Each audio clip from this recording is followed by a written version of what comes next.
नमस्कार दोस्तों, स्वागत है आपका दिव्य एग्जाम पर। ये अर्धवार्षिक करंट अफेयर 2024 है जो जनवरी से जुलाई तक के सारे कंटेंट इसमें दिए हुए हैं।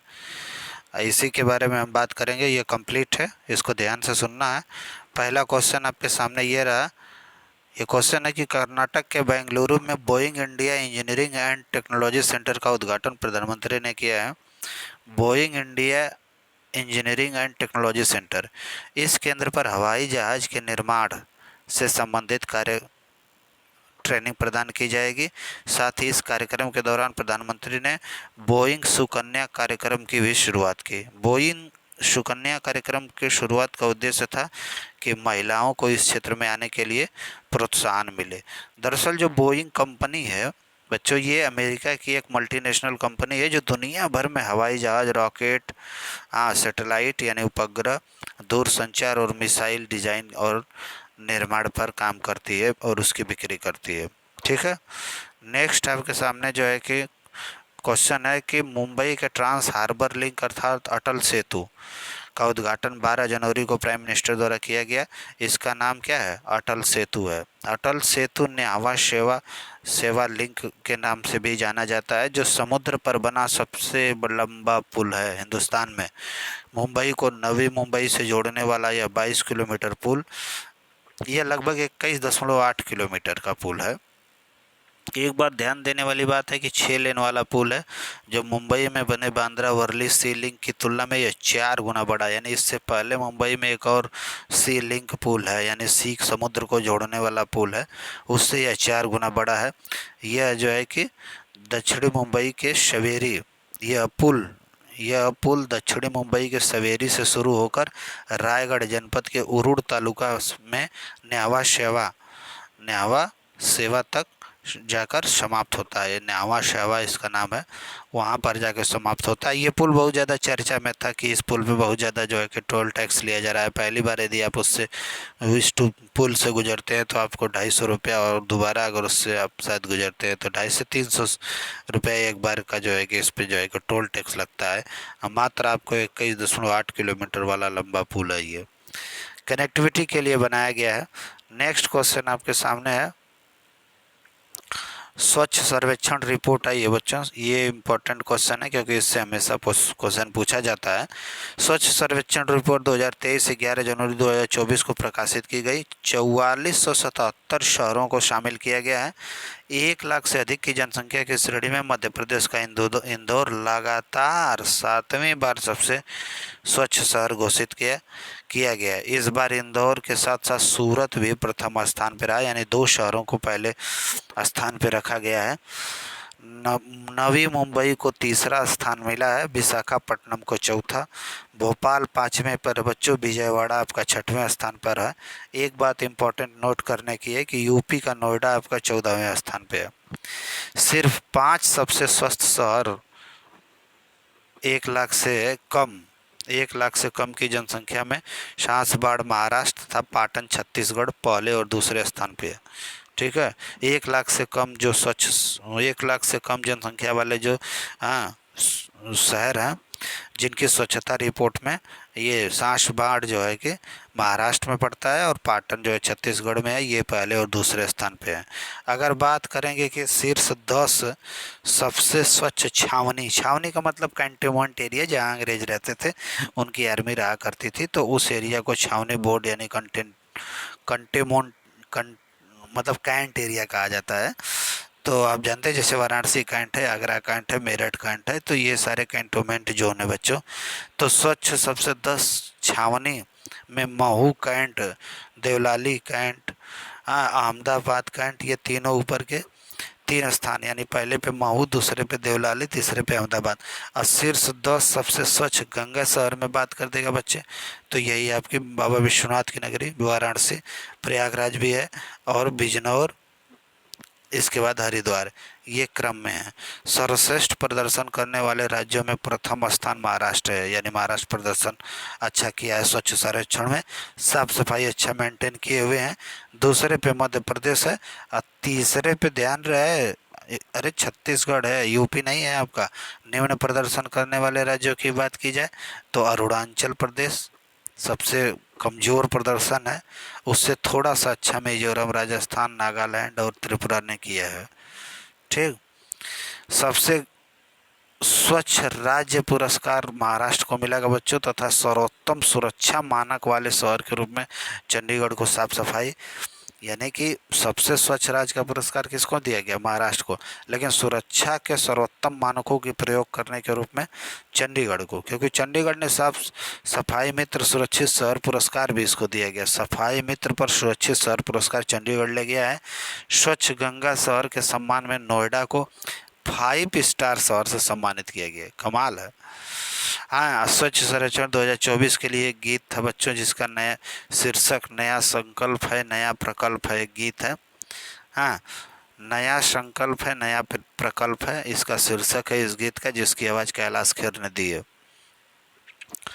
नेक्स्ट है कि भारत का पहला सराय पोलीरिमोटर्स उपग्रह सफलतापूर्वक लॉन्च किया गया। यह PSLV 58 से लॉन्च किया गया है। अच्छा, इसका उद्देश्य क्या है? इतना बड़ा जो सेटेलाइट उन्होंने जो है लॉन्च किया, इसका उद्देश्य था कि तीव्र एक्सरे स्रोतों के ध्रुवीकरण की जांच करना। जो तेज गति से जो एक्सरे जो रेज आ रही हैं उसकी जो ध्रुवीकरण है उसकी जांच करने के लिए इस जो है सेटेलाइट को इसरो द्वारा लॉन्च किया गया।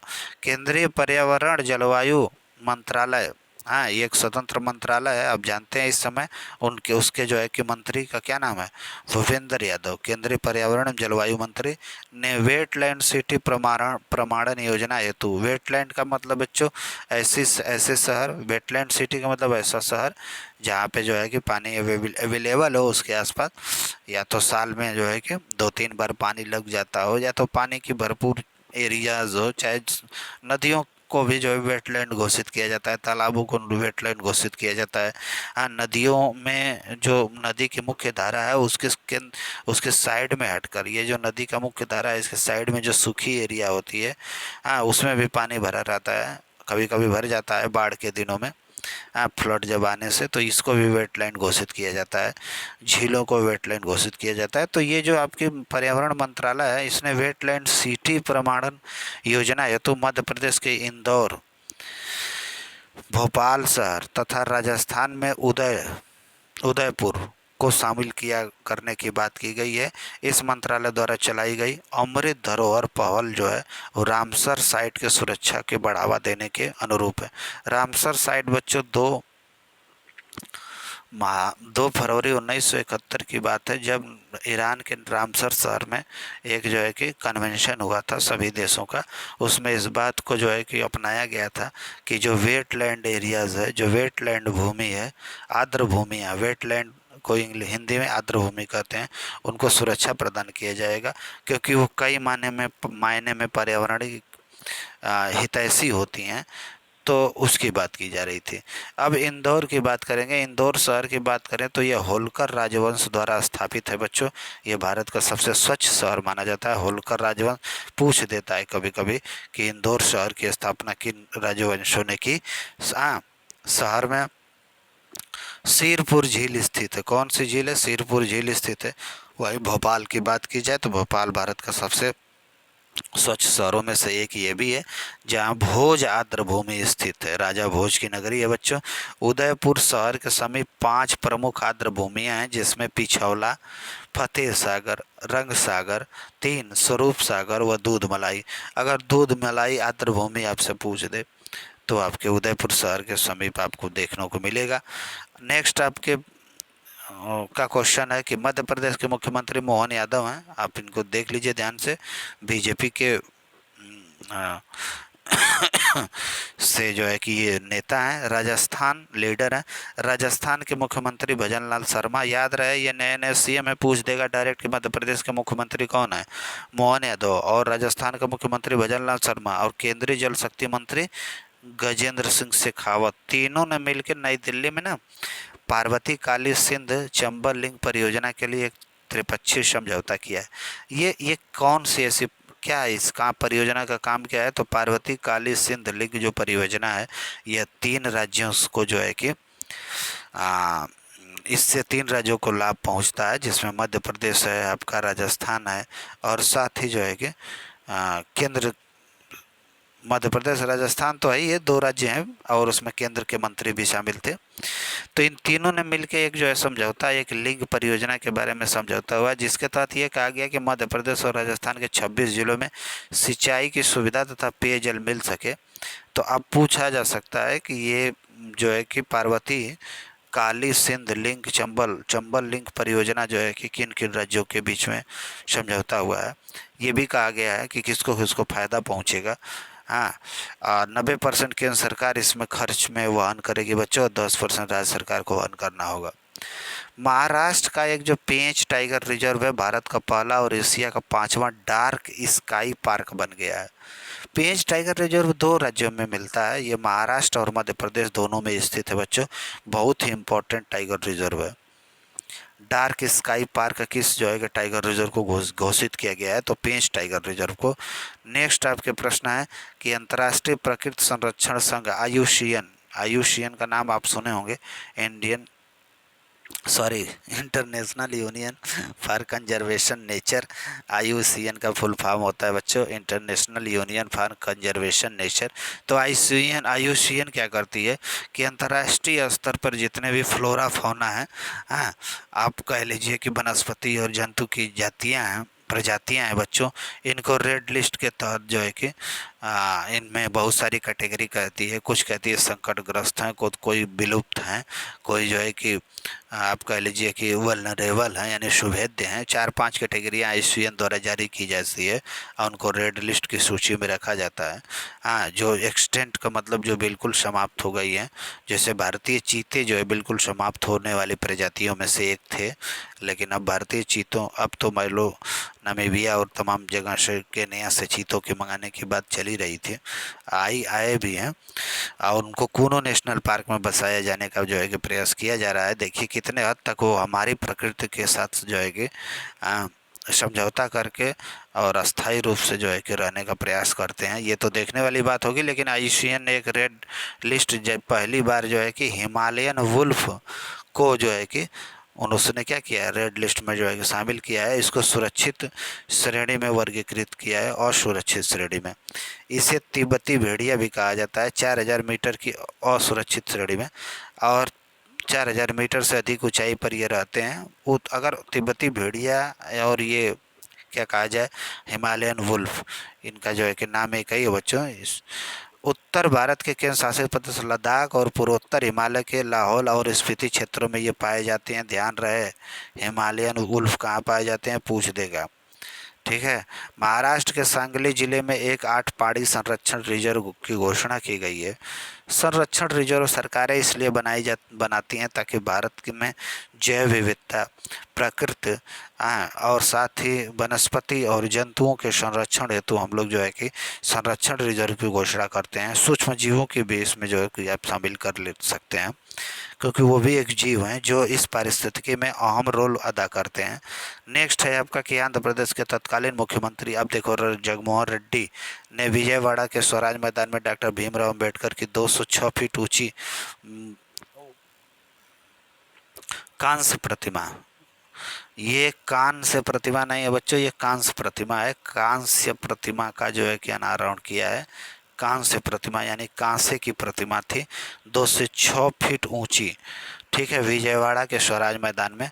इसको जो है कि सामाजिक न्याय की सबसे बड़ी मूर्ति माना जा रहा है। ऐसा कहा जा रहा है कि इसे स्टैचू ऑफ सोशल जस्टिस कहा जा रहा है, यानी कि सामाजिक न्याय की सबसे बड़ी मूर्ति। इस मूर्ति का निर्माण राम सुतार ने ही किया है, और राम सुतार बहुत फेमस आर्टिस्ट रहे हैं बच्चों। इन्होंने सरदार पटेल की जो है कि भी मूर्ति का जो है कि निर्माण किया हुआ। सरदार पटेल की मूर्ति कहाँ है, इसको स्टैचू ऑफ यूनिटी कहा जाता है और इसको स्टैचू ऑफ सोशल जस्टिस कहा जाता है।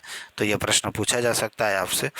नेक्स्ट है आंध्र प्रदेश के तत्कालीन मुख्यमंत्री जगनमोहन रेड्डी ने विजयवाड़ा में, ये तो हमने आपको बता दिया, चलो राम सुतार जी को आप याद रखना।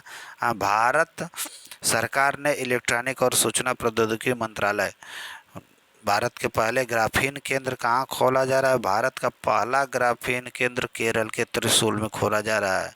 ग्राफीन दुनिया का बच्चों सबसे पहला पदार्थ है जो एक परमाणु की परत के रूप में पाया जाता है। यह कार्बन का अपर रूप है, हीरा भी बच्चों कार्बन का अपर रूप है। ठीक है। ग्रेफाइट भी कार्बन का अपर रूप है, कार्बन के तत्व हैं उसमें। इस ऐसे ही ग्राफीन भी एक कार्बन का अपर रूप है।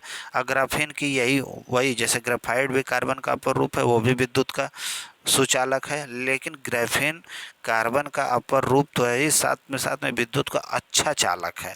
तो ग्राफीन वो मिलना हमारे लिए समझ लीजिए कि एक क्रांतिकारी जो है कि उपलब्धि है। 50वां G20 शिखर सम्मेलन, G7 शिखर सम्मेलन 13 से 15 जून 2024 की इटली के अपुलिया फसाना शहर में आयोजित किया गया। इटली इसमें अध्यक्ष रहा बच्चों। G7 ग्लोबल 7 होता है क्या? ग्लोबल 7 दुनिया के 7 ऐसे जो है कि अमीर देश हैं, हाँ, जो विकसित कंट्रियाँ, उनका सम्मेलन है। इसमें जो है कि गैर सदस्य के रूप में भी अन्य देशों को बुलाया जाता है, संगठन में हिस्सा लेते हैं, उन्हें आउटरीच सत्र कहा जाता है। इस सम्मेलन की बात किया जाए तो इसमें जो है IMEC को बढ़ावा देने की बात की गई। IMEC का लक्ष्य है कि भारत, ध्यान देना, IMEC बहुत इम्पोर्टेंट है। IMEC का लक्ष्य भारत, मध्य पूर्व और यूरोप से जोड़ने वाले सड़क और समुद्री मार्ग सहित एक व्यापक परिवहन नेटवर्क स्थापित किया जाएगा।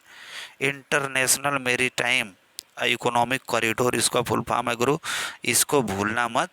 और इसमें क्या है ना कि इंडिया से लेके यूरोप तक समझ लीजिए कि एक ऐसा रूट जोड़ा जाएगा जिसमें कुछ दूर समुद्र से यात्रा होगी, सड़क से यात्रा होगी, समुद्र से यात्रा होगी, इस तरह से हिंदुस्तान से सीधे यूरोप जाया जाएगा। एक कॉरिडोर टाइप बनाया जाएगा, इसका नाम है IMEC। बहुत महत्वाकांक्षी परियोजना है भारत के व्यापार के उद्देश्य से, ये काफ़ी फायदेमंद साबित होने वाली है। तो IMEC को भूलना मत, बहुत इंपॉर्टेंट है। यह परियोजना पार्टनरशिप फॉर ग्लोबल इंफ्रास्ट्रक्चर और इन्वेस्टमेंट का हिस्सा है। हाँ, ये ग्लोबल इंफ्रास्ट्रक्चर और इन्वेस्टमेंट का हिस्सा इसमें भारत को अरब खाड़ी से जोड़ा जाएगा और उत्तरी गलियारा जो खाड़ी से अरब खाड़ी को यूरोप से जोड़ेगा। इस गलियारा में विद्युत केबल और हाइड्रोजन पाइपलाइन और हाई स्पीड डाटा केबल भी शामिल होगा। समझ रहे हैं? यह भारत, अमेरिका, सऊदी अरब, UAE, देख लो, यह भारत, अमेरिका, सऊदी अरब, UAE, यूरोपीय संघ, इटली, फ्रांस और जर्मनी को शामिल करेगा। सोचो कितनी बड़ी महत्वाकांक्षी परियोजना है। चाइना की जो है महत्वाकांक्षी परियोजना वन बेल्ट वन रोड वाली है, उससे भी ये खतरनाक साबित होने वाली परियोजना है, क्योंकि भारत जो है कि दुनिया के उन देशों से जुड़ेगा जिनके साथ हम ज़्यादा से ज़्यादा व्यापार, सबसे ज़्यादा खाड़ी देशों के और यूरोपीय देशों के साथ, ठीक है। हालांकि वैसे हमारा व्यापार आज के डेट में सबसे ज़्यादा चाइना ही के साथ होता है। चाइना से ही सामान खरीदते हैं और बेचने का काम करते हैं, ठीक है। अब हम नेक्स्ट क्वेश्चन पे पढ़ेंगे। भारत परमाणु हथियारों पर सिपरी एक संगठन है बच्चों, यही रिपोर्ट जारी करती है। पिछले 5 वर्षों में परमाणु हथियारों में ये कहा गया कि दुनिया में 33% की वृद्धि हुई।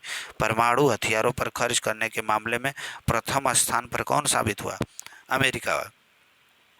एक बात और हम आपको एक छोटी सी इन्फॉर्मेशन दे दें, जो बच्चे इस वीडियो को देख रहे हैं बच्चों, उनको इस वीडियो को लाइक करना है और शेयर करना। लाइक ज़रूर से ज़रूर करना है। अगर लाइक आपको करने नहीं आ रहा है, ठीक है, पसंद नहीं कर रहे हैं, वैसे भी लाइक तो लोग जो है कि स्वार्थ में करते हैं।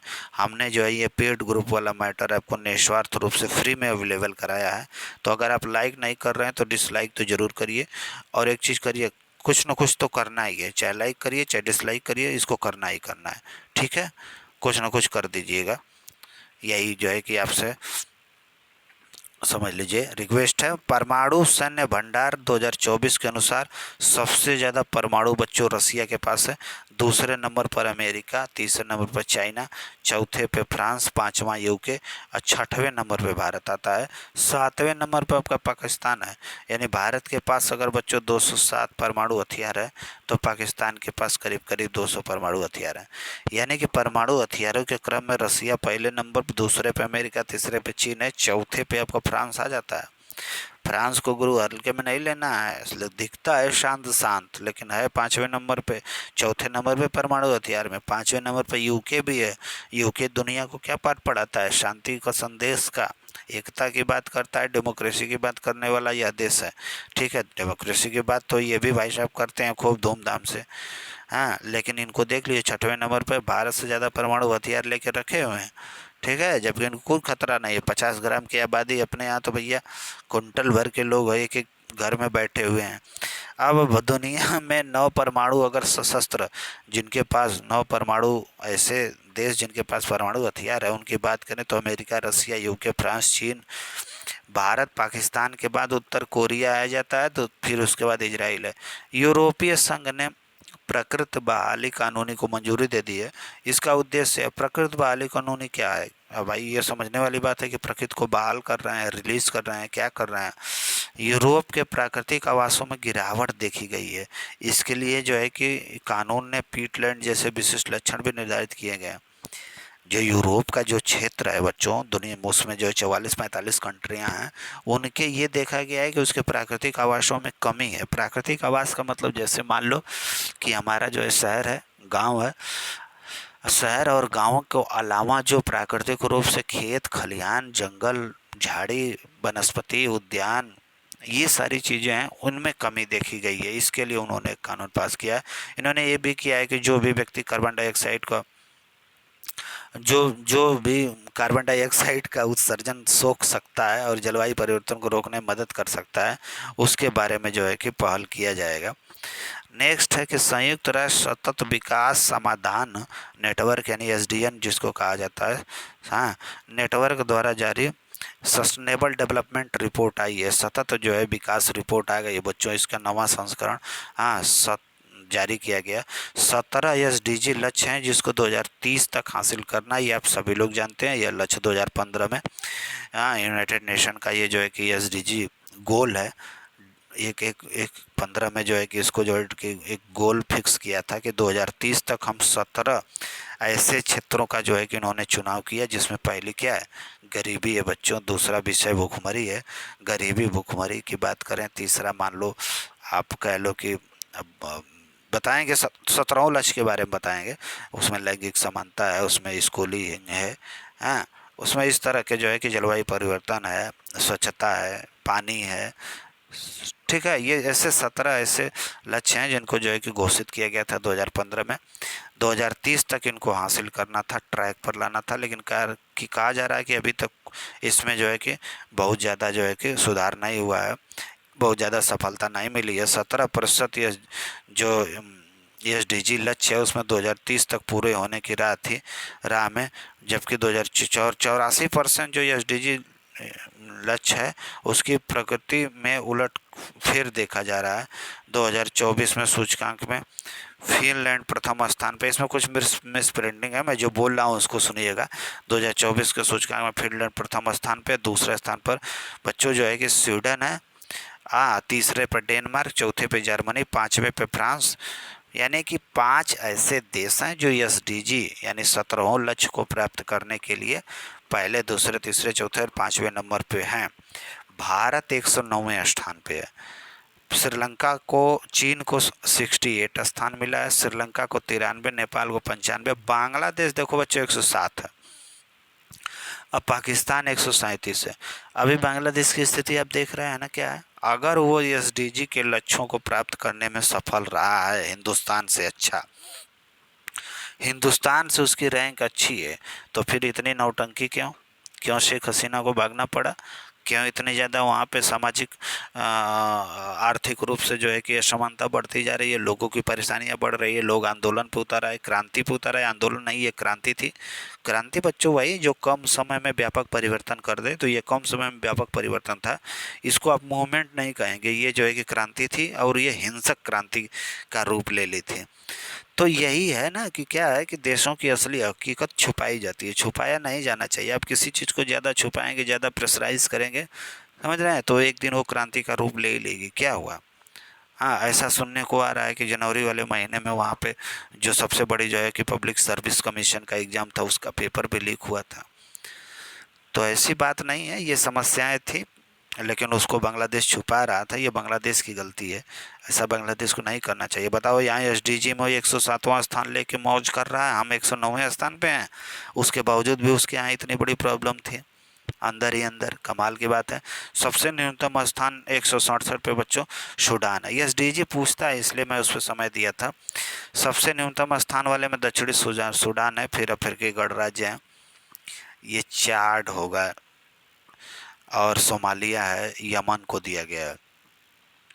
एक और क्वेश्चन है आपके सामने कि क्लाउडिया शेनबम मैक्सिको की पहली जो है कि महिला राष्ट्रपति बनी है। महिला राष्ट्रपति जो है कि अभी तक नहीं बनी थी। एक बात ध्यान देना बच्चों, मैक्सिको जो है कि यूएसए जैसे विकसित देशों की जो है कि पड़ोसी सीमा है, पड़ोसी देश है। ऐसा बस कहने को है कि विकसित देश जो है महिलाओं को ज़्यादा अधिकार देते हैं। सबसे पहले जो है कि जितनी डेवलप कंट्रियाँ हैं उनसे पहले तो हमने महिलाओं को अधिकार दिया, वोटिंग राइट्स हो चाहे समानता का अधिकार हो। चलो छोड़ो, उस पर बाद में बात कर लेंगे। विश्व आर्थिक मंच द्वारा एक ऊर्जा संक्रमण सूचकांक जारी होता है बच्चों, जिसमें भारत को 63वीं रैंक मिली है।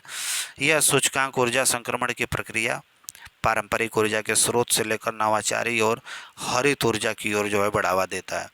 एक और क्वेश्चन है कि एक बार फिर स्वीडन को शीर्ष स्थान मिला है। उसके बाद डेनमार्क है, फिनलैंड है, स्विट्जरलैंड है, फ्रांस का स्थान उसके बाद आता है। ऊर्जा संक्रमण सूचकांक में पहले नंबर पर फिर से स्वीडन आ गया है। शांति सूचकांक की बात कर लें बच्चों, हाँ तो विश्व, ये बेसिक नहीं, विश्व शांति सूचकांक 2024 institute for economics and peace द्वारा जारी किया जाता है। 11 जून 2024 को जारी किया गया बच्चों। इस सूचकांक में आइसलैंड फिर से आइस में ठंडा है, शांति है बच्चों, दुनिया का सबसे शांतिपूर्ण देश माना गया। इसके बाद आयरलैंड को कहा जा रहा है, न्यूजीलैंड है, सिंगापुर का स्थान आता है। और दुनिया में सबसे कम शांति कहाँ है? तो दुनिया में सबसे कम शांतिपूर्ण में यमन सबसे पीछे है बच्चों, जहाँ सबसे कम शांति है। उसके बाद सूडान आता है, अफगानिस्तान, यूक्रेन आता है। भारत 116वें नंबर पे है। कमाल है गुरु, शांति में 116, शांति में क्या है 116। ठीक है। भारत के पड़ोसी देशों की बात करें तो नेपाल में 80, चाइना में 88, बांग्लादेश देख लो यही 93। यानी बांग्लादेश में कितनी शांति थी। कमाल की बात है यार, समझ में नहीं आता है कि किस हिसाब से इंडेक्स बनाते हैं सब। हाँ, लंका में जो है ये सरकारों के द्वारा दिया हुआ फीडबैक है, प्लस उनकी एनजीओज हैं जो रिसर्च करती रहती हैं कि वास्तव में रियल क्या है। जब तक ग्राउंड लेवल पे जो है कि ये चीज़ें क्लियर नहीं होगी ना, ये सही ढंग से इंडेक्स नहीं समझ में आएगा। बात करें थाईलैंड की तो थाईलैंड में समलैंगिक विवाह को कानूनी मान्यता दे दी गई है बच्चों। दक्षिण पूर्व एशिया का ऐसा देश है जहां समलैंगिक विवाह को कानूनी, तो पहला देश है जिसको मान्यता मिली है। पर्यावरण प्रदर्शन सूचकांक, वो तो संक्रमण सूचकांक था, यह प्रदर्शन सूचकांक है। इसमें भारत का 176वां स्थान है। सूचकांक Yale center for environmental law and policy और Columbia center for international earth and science information network द्वारा 5 जून विश्व पर्यावरण दिवस के अवसर पर 5 जून को जो है कि क्या है ये इस 2024 को इस सूचकांक को क्या किया गया, जारी किया गया, पर्यावरण प्रदर्शन सूचकांक। इस सूचकांक की बात करेंगे बच्चों तो म्यांमार, पाकिस्तान, वियतनाम को छोड़कर सभी पड़ोसी देश भारत से ऊपर रैंक के हैं। यानी यही हमारे 3 लोग जो है कि क्या है हमसे नीचे हैं। इतना बुरा हाल है पर्यावरण प्रदर्शन सूचकांक में। मानव विकास सूचकांक की बात कर लें, ह्यूमन डेवलपमेंट इंडेक्स की बात करें, संयुक्त राष्ट्र विकास कार्यक्रम यूएनडीपी द्वारा जारी किया जाता है बच्चों। इसका शीर्षक है ब्रेकिंग द ग्रिडलॉक। 2022 में भारत को 2022 का रैंक है, ध्यान दियो, 2022 में भारत को 134वां स्थान मिला है। भारत और मध्य मानव विकास वाले देशों में, यानी मध्य मानव विकास वाले कैटेगरियाँ हैं, इसमें हम मध्य मानव विकास वाली कैटेगरी में हमारा स्थान आया है, क्योंकि हमारे 134वीं रैंक है 2022 में। यह सूचकांक 13 मार्च 2024 को जारी हुआ। सोचो 2022 वाला सूचकांक 2024 में जारी हुआ। इस सूचकांक में चाइना 75, श्रीलंका 78, भूटान 25, बांग्लादेश 129 और हमारा क्या है देख लो मानव विकास में 134। बांग्लादेश से खराब स्थिति पे है। बांग्लादेश का कंपेयर इसलिए कर रहे हैं क्योंकि बांग्लादेश हाल ही का उदाहरण है कि उन सूचकांकों का क्या हुआ जो दिखाए जा रहे थे सरकार द्वारा। सरकारों के रिपोर्ट के अनुसार हमें लग रहा है वैश्विक एजेंसियाँ रिपोर्ट तैयार करती हैं। कमाल है, या तो अपने से हो सकता है इंडिपेंडेंटली सर्च करती हूँ। एक स्क्वाड बेटा नया संगठन बना है जिसमें अमेरिका है, जापान है, ऑस्ट्रेलिया और फिलीपींस। स्क्वाड बनाया क्यों गया? स्क्वाड इसलिए बनाया गया कि चाइना की जो बढ़ती दावेदारी है दुनिया में, हाँ, या समुद्री विस्तार है, उसको रोकने के लिए स्क्वाड बना है। फिलीपींस एक ऐसा छोटा देश है जिनका जो है कि अगर विकसित देशों के साथ बच्चों किसी ग्रुप और संगठन को ज्वाइन करते हैं तो ये फिलीपींस के लिए एक महान बात है। क्वाड हम पहले का ही बना चुके हैं, जो अमेरिका, जापान, ऑस्ट्रेलिया के साथ भारत उसमें शामिल है। यह संगठन चीन की विस्तारवादी नीति पर अंकुश लगाने के लिए बनाया गया है। दुबई के अल मखतूम अंतर्राष्ट्रीय हवाई अड्डा, कभी जाइए दुबई तो अल मखतूम अंतर्राष्ट्रीय हवाई अड्डा पे रुकिए। विश्व का सबसे बड़े हवाई अड्डों के टर्मिनल ये इसको ना विश्व का सबसे बड़ा हवाई अड्डा और टर्मिनल बनाने की योजना ये लोग बना रहे हैं। 2024 में ये घोषणा हुई है। मामला ये कहा जा रहा है कि 260 मिलियन यात्रियों की क्षमता वाला यह टर्मिनल होगा। नेक्स्ट है बच्चों के टीसीएस ने पहले ह्यूमन सेंट्रिक आर्टिफिशियल इंटेलिजेंस केंद्र की स्थापना की है। ह्यूमन सेंट्रिक आर्टिफिशियल इंटेलिजेंस केंद्र की स्थापना करेगा। फ्रांस की कंपनियों को स्टार्टअप और ग्लोबल इकोसिस्टम तथा शिक्षा और तकनीकी से जुड़ी अनुसंधान की सुविधा भी उपलब्ध कराएगा। हमारी टीसीएस फ्रांस को सेवा दे रही है, ये भी कमाल की बात है बच्चों। नेक्स्ट है कि Times Higher Education University Impact Ranking 2024 के अनुसार भारत के 105 संस्थाओं ने टाइम्स हायर एजुकेशन में जो है कि भागीदारी दी थी। अब 105 स्कूल मान लो, समझ लो बच्चों, 105 कॉलेज जो Times Higher Education University Impact Ranking में भाग लिए थे। लेकिन अब किनको क्या मिला? वेस्टर्न सिडनी यूनिवर्सिटी को पहला स्थान, यूके यूनिवर्सिटी को दूसरा स्थान तथा भुवनेश्वर की कलिंगा औद्योगिक प्रौद्योगिकी संस्थान को छठवां स्थान। ये इंपॉर्टेंट क्वेश्चन। टाइम्स हायर में कलिंगा औद्योगिकी को छठवां स्थान मिला। लैंगिक समानता की बात कर लिया जाए तो 2024 में भारत 129वें स्थान पर आ गया है और आइसलैंड पहले पे बरकरार है। ठीक है, सबसे नीचे सूडान भाई साहब हैं। अब ये विश्व आर्थिक सूचक मंच द्वारा यानी WEF द्वारा जारी होता है। इम्पोर्टेंट है, पूछा जाता है। 129वें नंबर पे हैं आप लैंगिक समानता में। ठीक है, जेंडर इक्वेलिटी इंडेक्स 2024। बायोफार्म, देखो यहाँ पे एक नई खबर है कि बायो फार्मास्यूटिकल्स अलाउंस का गठन भारत और दक्षिण में अमेरिका, दक्षिण कोरिया, जापान और यूरोपीय संघ ने मिलकर किया। बायो फार्मास्यूटिकल अलायंस क्यों बनाया गया है? इसका उद्देश्य है कि चिकित्सीय दवा जो जीवित प्राणियों के अंगों और उनके सूक्ष्म जीवों, पशु द्रव्यों और आनुवांशिक रूप से संशोधित कोशिकाओं और जीवन के उपयोग करके बनाई जा रही हैं। इन दवाओं के उत्पादन के लिए जैव प्रौद्योगिकी यानी बायोटेक्नोलॉजी का प्रयोग किया जाना। बच्चों, बायोटेक्नोलॉजी का प्रयोग करें। बायोटेक्नोलॉजी एक खतरनाक जो है कि साइंस है, इसको आप पढ़ेंगे तो आप बहुत इंटरेस्टिंग है बच्चों पढ़ना कभी बायोटेक्नोलॉजी। 21वीं सांग्री-ला वार्ता एशियाई सुरक्षा शिखर सम्मेलन 2 जून 2024 को सिंगापुर में हुआ। ये जो सांग्री-ला वार्ता है एशिया प्रशांत देशों के लिए ऐसा वातावरण बनाएगी जहां वह इस क्षेत्र में सुरक्षा की समस्याओं पर चर्चा कर सकें। और सुरक्षा किससे करनी है? चाइना से ही तो बचना है सबको। स्लोवेनिया सहित नॉर्वे, आयरलैंड और स्पेन ने फिलिस्तीन राज्य को मान्यता दी। अच्छा, फिलिस्तीन और आप जानते हैं इजराइल में युद्ध चल रहा है बच्चों। इधर रसिया और यूक्रेन में युद्ध चल रहा है। यूरोप का सबसे बड़ा देश है यूक्रेन, हल्के में मत लेना है। क्षेत्रफल के आधार पर यूरोप का सबसे बड़ी कंट्री है जो है कि यूक्रेन। फिर भी जो है कि अब कितना बड़ी कंट्री हो, रसिया से बड़ी कंट्री तो है नहीं, हाँ, लेकिन उसकी जो है कि दुर्दशा है। कृषि प्रधान अर्थव्यवस्था वाला जो है कि यूक्रेन, हालांकि और सारी चीज़ें वहाँ डेवलप हैं। चलो हम टॉपिक से भटके ना। हाँ, स्लोवेनिया, नॉर्वे और आयरलैंड ने कहा है, स्पेन ने, 4 देशों ने कहा कि भैया फिलिस्तीन एक देश है और वो एग्जिस्ट करता है, हम उसको मानते हैं। इजराइल फालतू डिस्टर्ब मत करो, उसको अपना देश एक स्वतंत्र देश बने रहने दो। नेक्स्ट है विश्व वन्य जीव अपराध रिपोर्ट 2024 संयुक्त राष्ट्र मादक पदार्थ एवं अपराध कार्यालय द्वारा जारी होती है। 13 मई 2024 को जारी किया। कहा गया ना विश्व वन्य जीव अपराध में रिपोर्ट में एक बात बताई गई। इस रिपोर्ट को आप पढ़ेंगे तो इसमें लिखा गया है, बताई गई कि 2015 से 21 तक के दौरान गैंडा जो पशु है और देवदार जो वृक्ष है, इनका सबसे ज़्यादा जो है कि दोहन हुआ है। इनको सबसे ज़्यादा अवैध तरीके से काटा मारा गया है। फोर्ब्स की 30 अंडर 30 एशिया सूची जारी हो गई है भैया। 300 युवा उद्यमी नेताओं को, अग्रणियों को शामिल किया गया है। इसमें 300 लोगों में अक्षत बंसल 29वें स्थान पे, राघव चड्ढा जो 28 साल की उम्र के हैं, अक्षत बंसल ये 29 साल की उम्र है। फोर्ब्स 30 अंडर 30 का मतलब है कि 30 साल से कम उम्र के ऐसे 300 युवा उद्यमी नेता का मतलब एंटरप्रेन्योर लीडर्स जो बिजनेस स्टार्ट किए हैं। तो अक्षत बंसल 29 साल के, राघव अरोड़ा 28 साल के तथा डिस्पोजल कंपनी के संस्थापक भाग्यश्री जैन को, जो 29 साल की हैं, इस सूची में जगह बनाई है। सोच लो, 300 लोग हैं दुनिया के, जिसमें 3 लोग भारत के और बाकी एक आध दो लोग। दुनिया के 50 सबसे अमीर शहरों की सूची जारी हो गई है। न्यूयॉर्क बच्चों दुनिया का सबसे धनी शहर बताया गया। न्यूयॉर्क कहाँ है? बताइए कमेंट करके। हालांकि बहुत आसान प्रश्न है, फिर भी आप कमेंट करके इसको बताइएगा।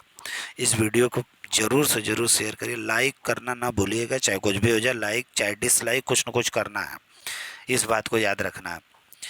यह अभी तक मुंबई में, अच्छा मुंबई के बारे में तो न्यूयॉर्क तो दुनिया का सबसे धनी शहर हो ही गया। 58,800 करोड़पति मुंबई में रहते हैं, मुंबई में, जिनमें 236 सेंटी करोड़पति यानी बड़े वाले और 29 जो है कि अरबपति हैं, नहीं करोड़पति हैं, सॉरी, 29 अरबपति हैं। मुंबई को दुनिया का 24वां सबसे अमीर शहर का दर्जा मिला है, यानी पहले नंबर पर न्यूयॉर्क है और 24वें नंबर पर भारत का मुंबई है। बस 50 शहरों में दूसरा स्थान जो है कि हाँ, तो 24वें स्थान पे मुंबई है, उसके बाद दिल्ली को मिला है। वही पश्चिम एशिया में दुबई सबसे धनी शहर है। पश्चिम एशिया का सबसे धनी शहर दुबई है और पूरे दुनिया का सबसे धनी शहर न्यूयॉर्क है और मुंबई को 24, उसके बाद दिल्ली। ठीक है। स्वीडन नाटो का 32वां सदस्य देश बन गया है। नाटो का मतलब नॉर्थ, NATO, नॉर्थ अटलांटिक, हाँ, ट्रीटी ऑर्गेनाइजेशन एक ऐसा संगठन है बच्चों जो 32 देशों है नाटो में शामिल। इस 32 देशों में आप किसी भी एक देश पे अटैक करेंगे तो वो 32 के 32 मानेंगे कि आपने उन सभी पर अटैक कर दिया है। ये एक समझ लीजिए कि सैन्य संगठन है। ये नाटो जो है ना बच्चों, ये एक सैन्य संगठन है, यानी कि ठीक है। तो स्वीडन भी बन गया हाल ही में, हो सकता है कि रसिया से डर के बना हो। प्रधानमंत्री मोदी की भूटान यात्रा संपन्न हुई है। भूटान का सर्वोच्च नागरिक सम्मान आर्डर ऑफ द ट्रैक गल्पो इनको दिया गया है। वर्ल्ड हैप्पीनेस में आ जाइए, इंडेक्स 2024 में जारी हुआ, जिसे संयुक्त राष्ट्र सतत विकास समाधान नेटवर्क द्वारा जारी किया जाता है। एक बार फिर दुनिया में फिनलैंड पहले सबसे खुशहाल देश के रूप में आपके सामने आया है। अफगानिस्तान को बच्चों सबसे निचली पायदान मिली है। भारत जो है कि 126वें स्थान पे है वर्ल्ड हैप्पीनेस इंडेक्स में। ठीक है। नेक्स्ट क्वेश्चन है कि एल लाई चिंग ते ये ताइवान के नए राष्ट्रपति बने। ताइवान, ध्यान देना, चाइना के साउथ में है, 150-200 किलोमीटर दूर एक आइलैंड वाली कंट्री है ताइवान बहुत डेवलप्ड कंट्री है। वो समझ लो बच्चों की बिजनेस मॉडल पे बेस्ड पूरा कंट्री है और ताइवान जो है कि अपने यहाँ डेमोक्रेसी रखना चाहती है। चाइना के ठीक अपोजिट वो जो है कि डेमोक्रेटिक तरीके से वह देश चलना चाहता है। साइंस और पढ़ाई लिखाई में वो काफ़ी अग्रणी कंट्री है। तो हालांकि उस पे जो है कि चाइना अपना दावा करता है कि जो है कि ताइवान हमारा ही है। बड़ी सारे विवाद हैं, उसके बावजूद भी वहाँ पे इलेक्शन हुआ और एल लाई चिंग थे ताइवान के नए राष्ट्रपति चुने गए। ये एक बहुत अच्छी पहल है डेमोक्रेसी के लिए। यात्रा पर्यटन विकास सूचकांक 2024 जो विश्व WEF विश्व आर्थिक मंच को 60 में कहते हैं, वर्ल्ड इकोनॉमिक फोरम, इसमें अमेरिका को पहला स्थान मिला। यात्रा पर्यटन में तो पहला स्थान मिलेगा ही। भारत को 39वां स्थान मिला है। यूरोपीय संघ ने दुनिया में सबसे पहले आर्टिफिशियल कानूनी को मंजूरी दे दी है, EU यूरोपीय संघ। डेंगू के नए टीके टैक 003 को मंजूरी मिल गई है। हाँ, आर्टिगा इसका नाम है, आर्टिगा, जो 6 से 16 साल के बच्चों के प्रयोग को अनुशंसा करता है। संयुक्त अरब अमीरात, ये टीके का नाम है डेंगू का TAK 003 पूछ सकता है। 6 से 16 साल के बच्चों को दिया जाएगा। UAE द्वारा 10 वर्षीय ब्लू रेजिडेंस वीज़ा जारी किया जा रहा है। अब UAE संयुक्त अरब अमीरात जो है ये क्यों ब्लू रेजिडेंस वीज़ा जारी कर रही है? क्योंकि ये चाहती है इनके ऊपर एक जो है कि आपदा आई थी इन लोगों के ऊपर, बहुत भयंकर बाढ़, आप लोग देखे होंगे, सोशल मीडियाज़ में वायरल हुए थे, न्यूज़पेपर में भी आया था। अचानक इतनी बारिश आई कि पूरा शहर बहने लगा इसलिए इन्होंने पर्यावरण को बचाने के लिए लग रहा है कि ब्लू रेजिडेंस वीज़ा का शुभारंभ किया है। जो आदमी पर्यावरण क्षेत्र में और समुद्री जीवन संरक्षण में कुछ अच्छा काम किया रहेगा उसको ये वीज़ा दिया जाएगा। विश्व प्रवासन रिपोर्ट 2024 में इंटरनेशनल ऑर्गेनाइजेशन फॉर माइग्रेशन द्वारा जारी किया गया, 7 मई 2024 को इसे जारी किया गया। हाँ, भारत को 111 बिलियन डॉलर से अधिक विश्व प्रवासन रूप में जो है कि ये प्राप्त हुआ है। 111 बिलियन डॉलर से अधिक, जो विश्व में सबसे अधिक है। दूसरे स्थान पे मैक्सिको है। रेमिटेंस प्राप्त हुआ है, पैसा प्राप्त हुआ है। यानी कि प्रवासन रिपोर्ट में ये कहा जाता है ना कि दुनिया के जो देश हैं, किन किन देशों में जाके दुनिया के लोग जो है कि नौकरी और पैसा कमा रहे हैं। मान लो तो इंडिया के लोग सबसे ज़्यादा लोग जो है कि विदेशों में रह रहे हैं इस समय, और उनके द्वारा 111 बिलियन डॉलर से अधिक पैसा या रेमिटेंस भी इसको कहा जाता है, भेजा गया है। दूसरे नंबर पे मैक्सिको है, तीसरे पे चीन है, छठवें नंबर पर पाकिस्तान भी है। अगर मान लो कि हम पहले नंबर पे हैं तो पाकिस्तान छठवें नंबर पे है। याद रखना, पाकिस्तानी लोग भी बाहर जाके खूब पैसा कमा के पाकिस्तान को दे ही रहे हैं।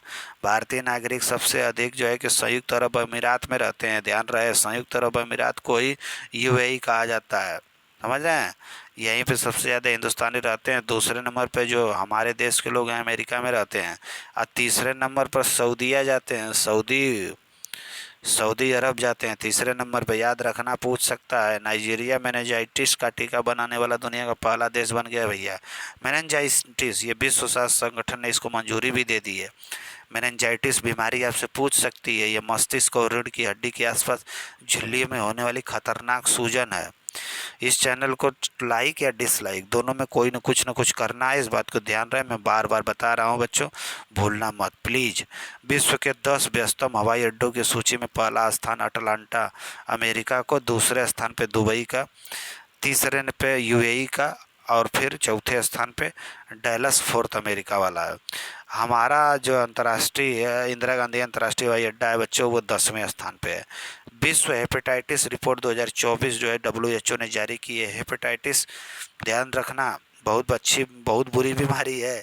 इसके तहत 3.5 लाख से अधिक मामले भारत में मिले हैं, जो विश्व का 11% है। यानी हेपेटाइटिस यानी लीवर यानी यकृत की होने वाली सूजन के बारे में दिखा रहा है। हमारी फूड हैबिट, हमारी जीवन शैली समझ लो इतनी बुरी होती जा रही है कि दुनिया में जितने लोग हेपेटाइटिस के मरीज हैं उसमें 10% तो इंडिया में है। सोचो, ये बहुत भयावह स्थिति है। विश्व प्रेस स्वतंत्रता सूचकांक जारी किया जाता है रिपोर्टर्स विदाउट बॉर्डर्स द्वारा बच्चों। ये एक संस्था है। 180 देशों के सूचकांक में भारत को 159वां स्थान मिला है, जो यह भारत को अति गंभीर स्थिति को दर्शाता है। वही सबसे खराब स्थिति की बात करें तो उसमें अफगानिस्तान है। अफगानिस्तान के बाद जो है कि सीरिया है, वह इरिट्रिया है, ठीक है, ये है। और नॉर्वे शायद जो है कि किसकी बात कर रहे थे, अच्छा, प्रेस स्वतंत्रता में भारत 159वां स्थान पे है। नेक्स्ट है विश्व सैन्य पर यानी कि खर्चा पर विश्व सैन्य खर्च व सिपरी की रिपोर्ट आई है। इसमें यह बताया गया है कि इनके अनुसार हथियारों पर सबसे ज़्यादा खर्च करने वाला देश कौन सा है। तो हथियारों पर सबसे ज़्यादा खर्च करने वाला देश कौन सा है, तो सबसे पहले चीन है। सबसे ज़्यादा पैसा खर्च करता है हथियारों पे, अमेरिका। दूसरे नंबर पर चीन है, तीसरे पर रसिया है तथा भारत है। इसके बाद सऊदी अरब आता है, चौथे पे भारत है। अमेरिका, चीन और रूस के बाद हम लोग चौथे पे, 5वें पे सऊदी अरब है। सऊदी अरब भी खूब हथियार इकट्ठा कर रहा है। हो सकता है पश्चिमी एशिया में कुछ गड़बड़ करे। स्पेन अंतर्राष्ट्रीय सौर गठबंधन का 99वां सदस्य बन गया। अंतर्राष्ट्रीय सौर गठबंधन बच्चों हमारे लिए बहुत ज़रूरी है।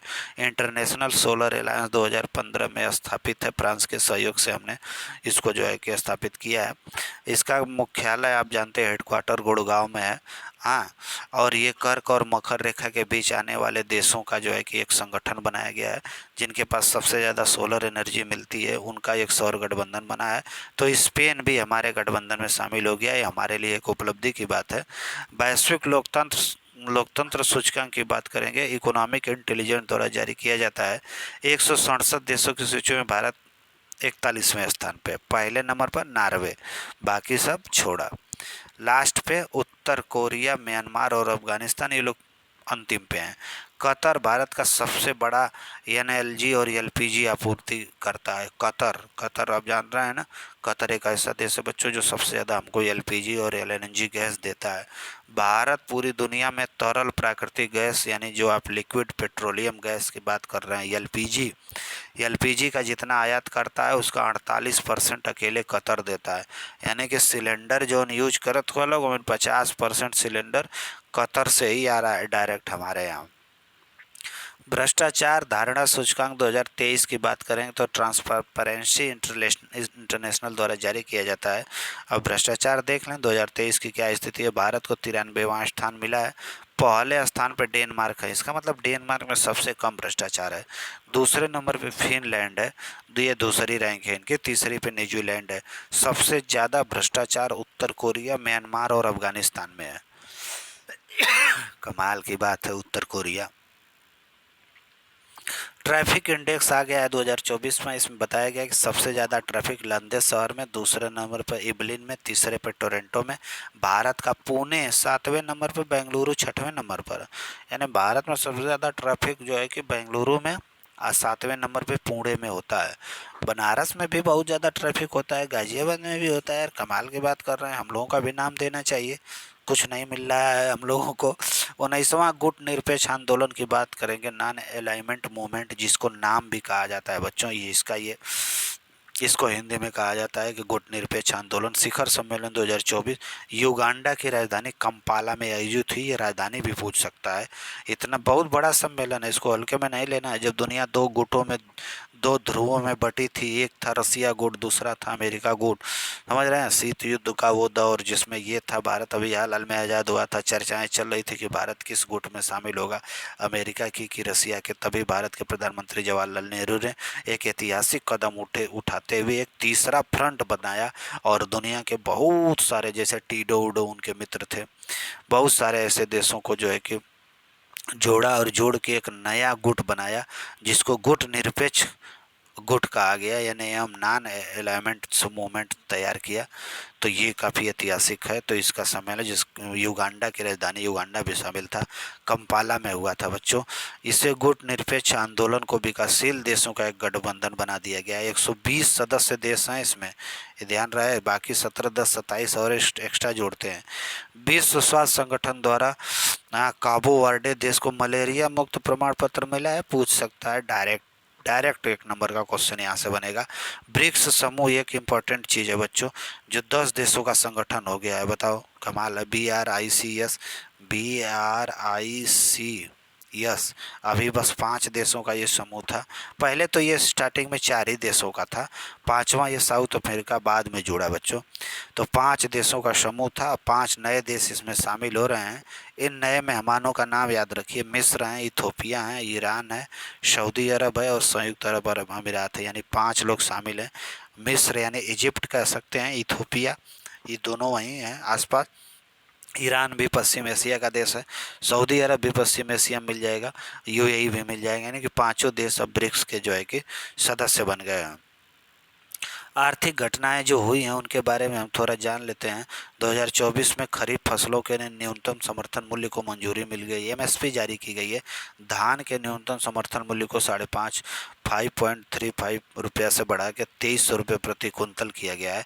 न्यूनतम समर्थन मूल्य की बात करें तो 2024-25 में धान 2300 है, धान 2320 है, ज्वार 3371 रुपया है, ठीक है, बाजरा 2625 रुपया और अरहर 7570 रुपया है।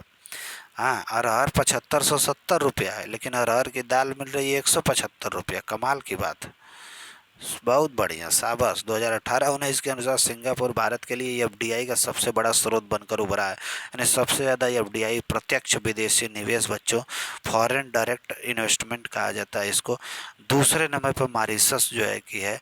अमेरिका जो है कि तीसरे स्थान पे, हमारे यहाँ सबसे ज़्यादा विदेशी निवेश करने वाला अमेरिका तीसरे नंबर पे आज पहुंच चुका है। इसके बाद हम बात करेंगे बच्चों कंटेनर पोर्ट प्रदर्शन सूचकांक 2023 के अनुसार भारत के 9 बंदरगाह को विश्व में 100 बंदरगाहों में स्थान मिल चुका है। इस सूचकांक में विश्व बैंक का S&P ग्लोबल मार्केट इंटेलिजेंस द्वारा किया गया। चीन का यंगशान बंदरगाह देख लो, चीन का यंगशान बंदरगाह और ओमान का सलाला बंदरगाह को रैंकिंग में शीर्ष स्थान मिला है। वही विशाखापट्टनम को 19वां, मुंद्रा बंदरगाह को 27वां। अब विशाखापट्टनम वाला बंदरगाह डॉल्फिन नोज पर है, ठीक है, लेकिन मुंद्रा बंदरगाह कहाँ है, इसको आप कमेंट करिएगा। 27वां, पिपापावाव 41वां, कामराज 47, कोचिंग 63, हजीरा 68, चेन्नई 80 और जवाहरलाल नेहरू पोर्ट को 96वां स्थान मिला है। अमेरिका की एक रेटिंग एजेंसी है बच्चों, जिसको कहा जाता है स्टैंडर्ड एंड पुअर, ने 10 साल बाद भारत की रेटिंग को सकारात्मक कर दिया है। यह रेटिंग पहले स्थिर श्रेणी में थी, जिसे बढ़ाकर सकारात्मक किया गया। हालांकि अमेरिका की एजेंसी ने इसे सबसे निचली निवेश श्रेणी रेटिंग BBB में बनाए रखा है। रेटिंग एजेंसियां करती क्या है, जैसे अमेरिका की ये सब जो स्टैंडर्ड एंड पुअर है, ये सब जो बड़ी बड़ी रेटिंग एजेंसियां हैं ना, आपको रेटिंग देती हैं, आपके इकॉनमी की हालचाल बताती हैं। अगर आपकी रेटिंग, आपको अच्छी रेटिंग उसने दी है, आपकी अर्थव्यवस्था को अच्छा बनाया है, अच्छा बताया उसने, स्टेबल बताया है, हाँ, और पैसा नहीं फंसने वाली अगर आपको अर्थव्यवस्था उसने घोषित कर दिया, तो आपको दुनिया से हर जगह से निवेश आएगा, बहुत सारी कंपनियां खोलेंगे, खूब रोजगार मिलेगा बच्चों, खूब आर्थिक तरक्की करेगा देश। लेकिन ये रेटिंग एजेंसियां जो है ना, ये भी कमाल की हैं, पता नहीं किस पैमाने के आधार पर रेटिंग देती रहती हैं। सॉवरेन रेटिंग किसी देश के निवेश के, हाँ, निवेश की जोखिम स्तर कम। ये जो रेटिंग एजेंसियां हैं, अगर ये कह देंगी तो इसका मतलब है कि पूरी दुनिया ये समझ जाएगी कि वहाँ पे हम जो भी पैसा निवेश करेंगे वो हमारा बचा रहेगा और वह देश हमारे कर्जे को चुकाने में सक्षम है। हाँ, महाराष्ट्र 76,200 करोड़ की लागत से ग्रीनफील्ड बंदरगाह बनाने की मंजूरी से मिल गई है। ठीक है बच्चों, अब भारत का पहला जो है कि ट्रांसशिपमेंट हब विजमेंट पोर्ट बन गया है, या केरल के अडानी समूह द्वारा स्थापित किया जा रहा है। भारत का पहला ट्रांसशिपमेंट हब विंझीजम पोर्ट बन गया है, अडानी जी बना रहे हैं। यह ट्रांसशिपमेंट बंदरगाह एक प्रकार का पारगमन केंद्र है। यहाँ होगा क्या, ये जो ट्रांसशिपमेंट हब बन रहा है विंझीजम में, केरल में, इसे काम है ना कि जहाज से माल उतार कर माल को उसके अंतिम गंतव्य स्थान पहुंचाने के लिए दूसरे जहाज में नहीं अपलोड किया जाता है, एक जहाज से उतार के दूसरे में, वो वाली स्थिति है। रत्न आभूषण आयात संवर्धन परिषद ने एक बड़ी उपलब्धि हासिल की है बच्चों। भारत में रत्न और आभूषण, ये रत्न है, रत्न और आभूषण के क्षेत्र में अधिकृत आर्थिक संचालन का दर्जा जो है इसको मिल गया है। अच्छी बात है। आरबीआई ने ब्रिटेन से 100 टन सोना वापस मंगाया है बच्चों। दुनिया के गोल्ड रिजर्व की बात करें तो सबसे ज़्यादा सोना देख लो, 8,133 टन के साथ अमेरिका पहले नंबर पे, वही भारत के पास मात्र 822 टन सोना है। ठीक है, जिम्बाब्वे द्वारा एक जीग नाम की नई स्वर्ण समर्थित मुद्रा जारी की गई है, इसको जिम्बाब्वे गोल्ड कहा जा रहा है। हालांकि जिम्बाब्वे बच्चों ये गरीब इस समय बहुत ज़्यादा समस्या से गुजर रहा है। जिम्बाब्वे में अमेरिकी डॉलर जो 50% लेन देन का काम करता है, वह कानूनी रूप से वैध बना रहेगा, लेकिन जिम्बाब्वे जो रुपया है वो अवैध घोषित की गई है। वित्त वर्ष 2024 में चीन भारत सिर्फ व्यापारिक साझेदार, शीर्ष व्यापारिक साझेदार देश बना रहा है, यानी चीन जो है भारत का सबसे बड़ा व्यापारिक साझेदार है। अब सोच लो, अब भारत का निर्यात 8.7% से बढ़कर 16.6% हो गया है। चीन से भारत द्वारा किया जाने वाला आयात, हाँ, 101 अरब डॉलर का हो गया, यानी चीन से जो भारत करता है आयात, जो हम जाके चीन से खरीद लाते हैं, 101 अरब डॉलर का। भारत में यूएई तीसरा सबसे बड़ा व्यापारिक साझेदार देश है। इसके बाद जो है बच्चों रसिया, सऊदी अरब, सिंगापुर आता है। आरबीआई ने प्रवाह portal, real direct mobile app, fintech depository का अनावरण किया है। भारत दुनिया का तीसरा सबसे बड़ा घरेलू एयरलाइन बाजार बन गया है। भारत से आगे इस सूची में अमेरिका और चीन है, यानी अमेरिका और चीन के बाद सबसे ज़्यादा एयरलाइंस, एयरपोर्ट, एयर सिस्टम वो इंडिया में है और सबसे ज़्यादा लोग यात्रा भी कर रहे हैं। ठीक है, ग्लोबल यूनिकॉर्न इंडेक्स जारी हुआ। यूनिकॉर्न का मतलब होता है एक तरह से कंपनी टाइप, कोई भी आप यूनिकॉर्न खोल लीजिए, ये स्टार्टअप इकोसिस्टम में आपके इसका मतलब सुधार हुआ है, दुनिया भर के यूनिकॉर्न खोले जा रहे हैं। तो कह रहा है कि पहली बार भारत में यूनिकॉर्न की संख्या में गिरावट की रिपोर्ट आई है।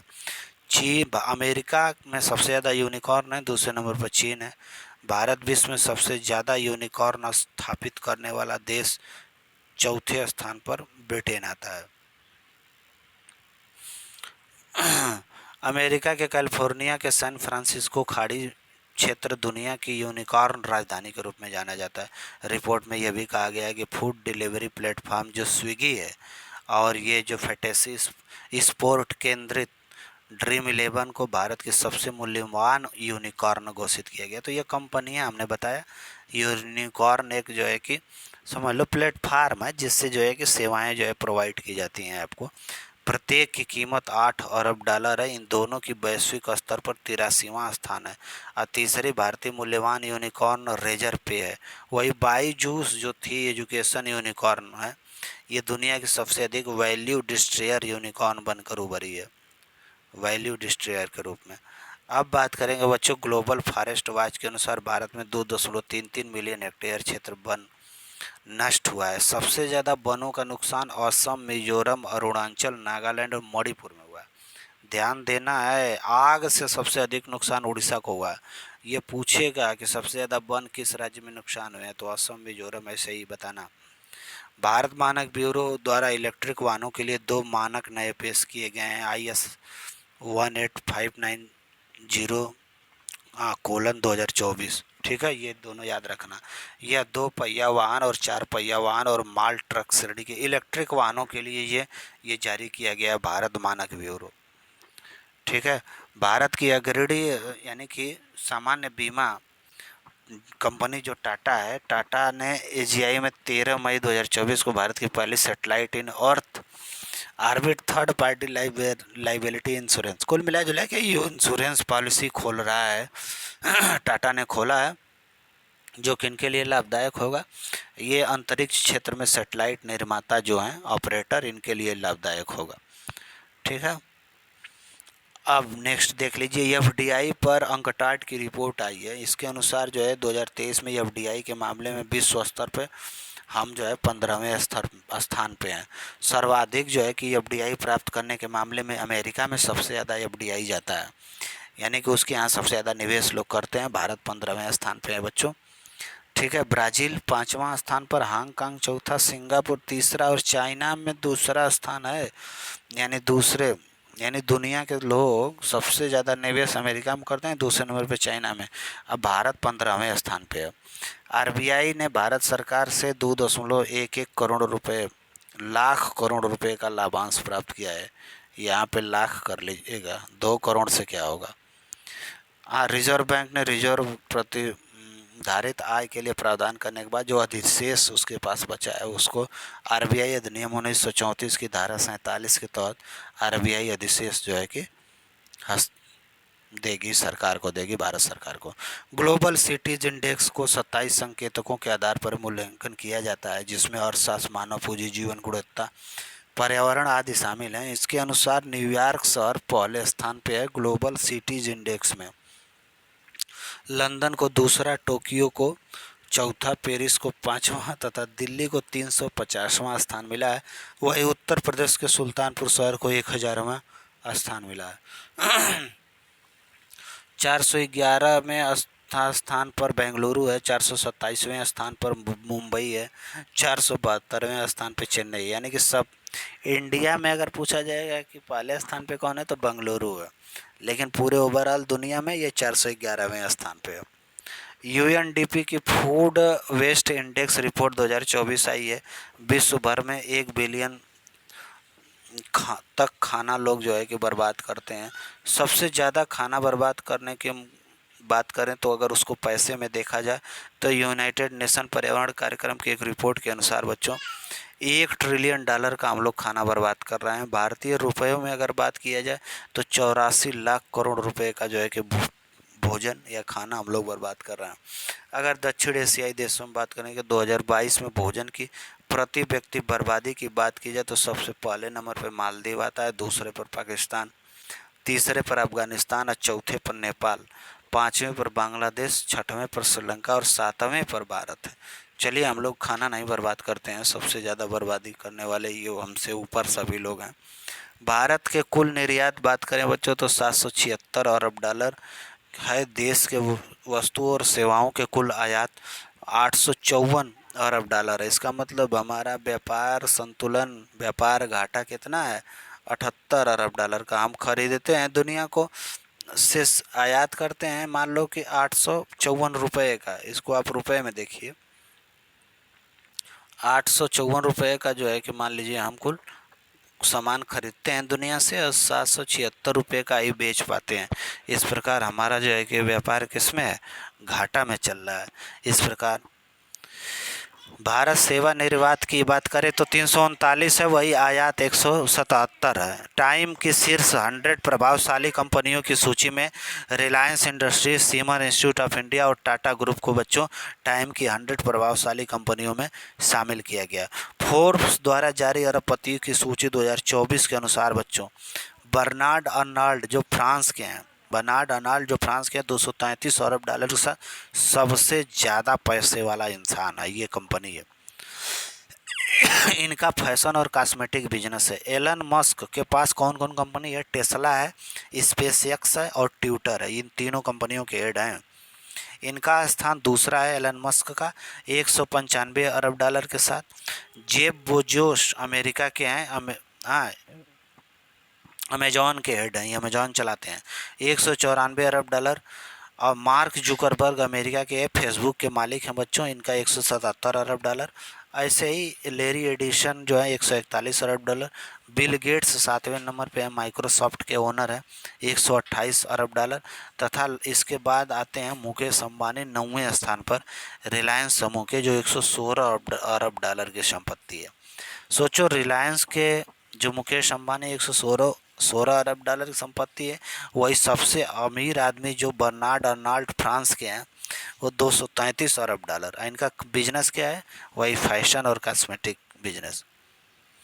शीर्ष 10 अरबपतियों में अगर भारत में बात की जाए तो पहले नंबर पे तो मुकेश अंबानी हो जाएंगे, दूसरे पे अडानी, तीसरे पे शिव नादार, चौथे पे सावित्री जिंदल, दिलीप शांघवी, साइरस पूनेवाला, लक्ष्मी मित्तल 10वें पे है। गौतम अडानी की ना विश्व में 17वीं रैंक है, मुकेश अंबानी की विश्व में 9वीं रैंक है। भारत ईरान के चाबहार बंदरगाह संचालन के लिए 10 वर्ष का कॉन्ट्रैक्ट किया है। भारत यूरोपीय मुक्त व्यापार संघ के साथ स्वतंत्र व्यापार समझौते पर समझौता हुआ। अच्छा, यूरोपियों के साथ मुक्त भारत, अच्छा कौन कौन ऐसे देश हैं जिसके साथ मुक्त व्यापार समझौता हमने कर लिया है? तो नॉर्वे के साथ किया है, आइसलैंड के साथ, लाइचेस्टीन के साथ और स्विट्जरलैंड के साथ। ये ध्यान देना। 2023-24 में प्रमुख कृषिगत उत्पादों की बात करें तो खरीफ के खाद्यान्न की बात की जा रही है कि 1541 लाख टन का जो उत्पादन होगा। रबी की बात हो रही है 1551, यानी कि रबी की ज़्यादा की बात हो रही है। वही गेहूं की बात करें तो 1120 लाख, मक्का की 227 लाख, श्री अन्न यानी मोटे अनाज का 128 लाख टन का उत्पादन किया जाएगा। मोटे अनाज 331 टन, चना 135 टन, ये सब है। सार्वजनिक क्षेत्र की कंपनी जो IREDA है बच्चों, इसको नवरत्न कंपनी का दर्जा मिल गया। भारतीय नवीकरणीय ऊर्जा विकास एजेंसी इसका पूरा नाम है। अगर बात करें, भारत में कुल 17 कंपनियों को नवरत्न कंपनी का दर्जा दिया गया है, जिसमें Bharat electrical limited, container corporation of India, engineers India limited, Hindustan aeronautics limited, महानगर टेलीफोन निगम लिमिटेड जिसको MTNL कहा जाता है, नेशनल एल्युमिनियम कंपनी लिमिटेड, राष्ट्रीय भवन निर्माण निगम लिमिटेड, नेवेली लिग्नाइट कॉरपोरेशन, फिर यहाँ पे एक ये भी है NMDC limited, Rashtriya Ispat Nigam limited, shipping corporation of India, railway Vikas Nigam, ONGC Videsh limited, ये सब है। इसको ध्यान दे लेना है आपको, ठीक है। अब भारत में 13 कंपनियों को बच्चों महारत्न का दर्जा दिया गया है। 2024-25 के लिए विभिन्न योजनाओं के लिए आवंटन आप देख लीजिए। भारत सरकार ने जो है 24-25 में मनरेगा को 86,000 करोड़ रुपया बजट में दिया, आवास योजना को 80,000 करोड़, 80,671 करोड़, ये मिटा लेना, 80,671 करोड़, स्वास्थ्य मिशन को 38,138 करोड़, शिक्षा को 37,500 करोड़, पोषण को 12,467 करोड़, स्वच्छ भारत मिशन भी 12,192 करोड़, प्रधानमंत्री ग्रामीण सड़क को 19,000 करोड़। 70,000 7,163 करोड़ पीएम किसान को, 60,000 करोड़ सॉरी ये छोड़ देना।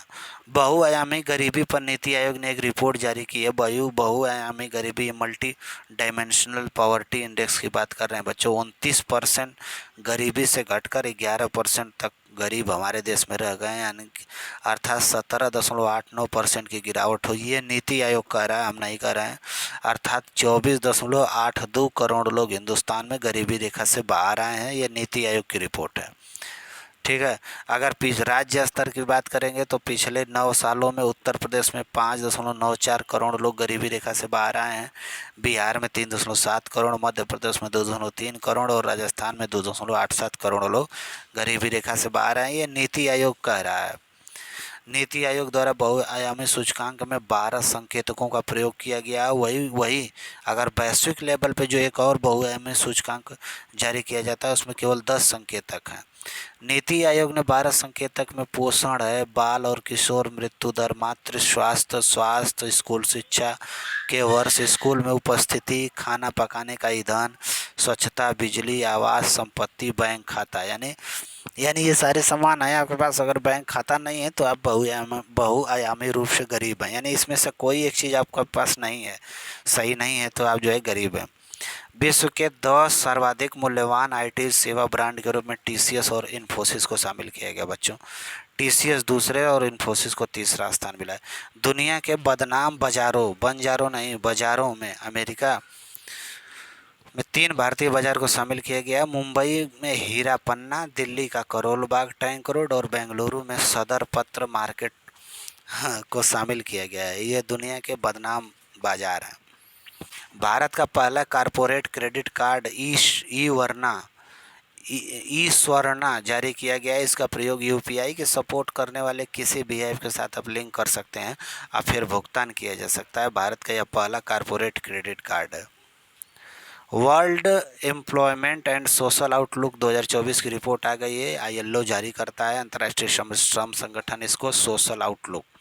हाँ, इन्होंने कहा है ना कि विश्व में बेरोजगारी की दर 5.2% तक रहने की संभावना है।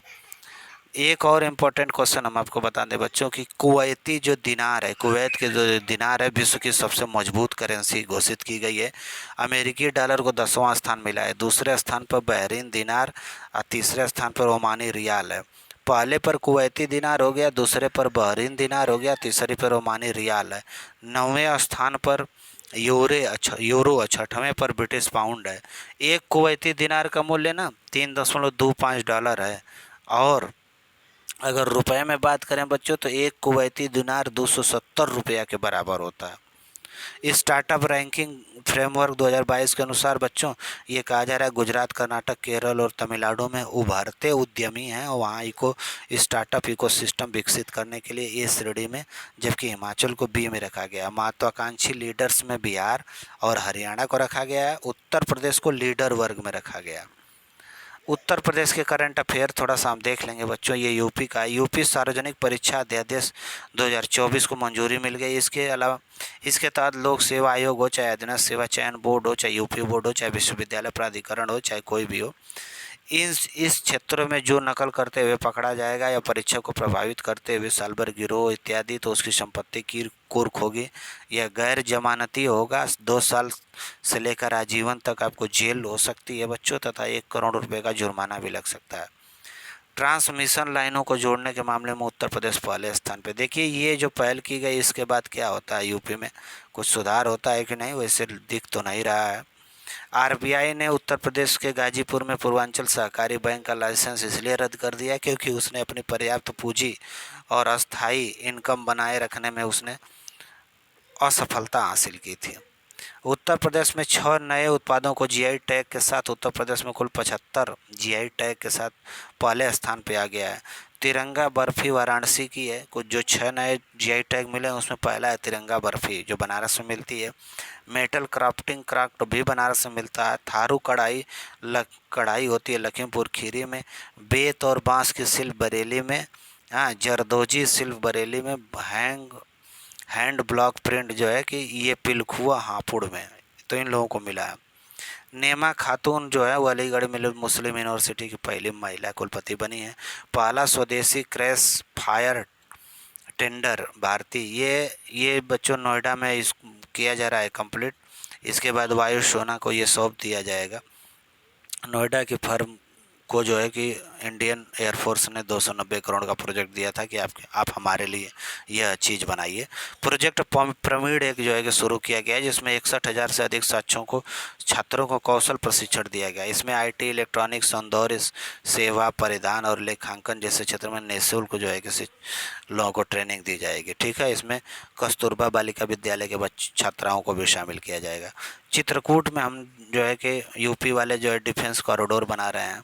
उत्तर प्रदेश में साइबर पुलिस स्टेशन 570 जिलों में खोला जाएगा। प्रत्येक स्टेशन में 25 कर्मचारी होंगे।